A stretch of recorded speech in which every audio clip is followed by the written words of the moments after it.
ಯಶ್ನ ತುಂಬ ಇಷ್ಟಪಡೋದ್ರಿಂದ ಅವಳು ಹುಡುಗ ಕೂಡ ಹಾಗೆ ಇರಬೇಕು ಅಂತ ಬಯಸ್ತಾಳೆ. ಖಂಡಿತ ನೀವು ಈ ಸೀರಿಯಲ್ನ ಇಷ್ಟಪಡ್ತೀರಾ. ಖಂಡಿತ ನೀವು ಲಲಿತನ್ನ ಆ್ಯಂಡ್ ಎಂಟೈರ್ ಸೀರಿಯಲ್ನ ಎಲ್ಲ ಕ್ಯಾರೆಕ್ಟರ್ಸ್ನು ನೀವು ತುಂಬ ಇಷ್ಟಪಡ್ತೀರಾ. ಪ್ರತಿಯೊಂದಕ್ಕೆ ಕ್ಯಾರೆಕ್ಟರಲ್ಲೂ ಡಿಫ್ರೆಂಟ್ ಲೈಕ್ ಅವ್ರು ಮಾಡಿರೋದಕ್ಕಿಂತ ಡಿಫ್ರೆಂಟಾಗಿ ಪೋರ್ಟ್ರೇ ಆಗ್ತದೆ. ಆ್ಯಂಡ್ ಪ್ರತಿಯೊಂದು ಕ್ಯಾರೆಕ್ಟರ್ನು ನೀವು ಒಂದಲ್ಲ ಒಂದು ರೀತಿಯಲ್ಲಿ ಎಂಜಾಯ್ ಮಾಡ್ಬೋದು. ದಯವಿಟ್ಟು ನೀವು ಜಯಲಲಿತಾನ ನೋಡಲೇಬೇಕು. ನಮ್ಮ ಜಯಲಲಿತಾಗೆ ನಿಮ್ಮ ಸಪೋರ್ಟ್ ಆಗಿರ್ಬೋದು, ನಿಮ್ಮ ಪ್ರೀತಿ ಯಾವಾಗಲೂ ಇರಬೇಕು. ಸ್ಟಾರ್ ಸುವರ್ಣದಲ್ಲಿ ಬರ್ತಾ ಇದೆ. ಜಯಲಲಿತಂಗೆ ಜಯವಾಗಲಿ.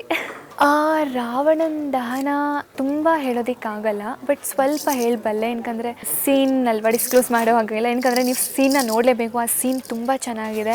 ನಾನು ಹೇಳ್ದಂಗೆ ಲಲಿತಾ ಬರೀ ಕಾಮಿಡಿ ಅಲ್ಲ, ಅವಳು ಕೆಟ್ಟದ್ದನ್ನು ಅವಳು ಅಲ್ಲೇ ಖಂಡಿಸ್ತಾಳೆ. ಏನಾದರೂ ಕೆಟ್ಟದಾಗ್ತಿದೆ ಅಂದರೆ ಅಲ್ಲೇ ಖಂಡಿಸ್ತಾಳೆ. ಅದೇ ಥರ ಒಂದು ಆ ರಾವಣ ದಹನ ಇದೆಯಲ್ಲ, ಅಲ್ಲಿಂದ ಒಂದು ಗುಡ್ ಮೆಸೇಜ್ನ ಕೊಡುತ್ತೆ ಸೀರಿಯಲ್ಲು.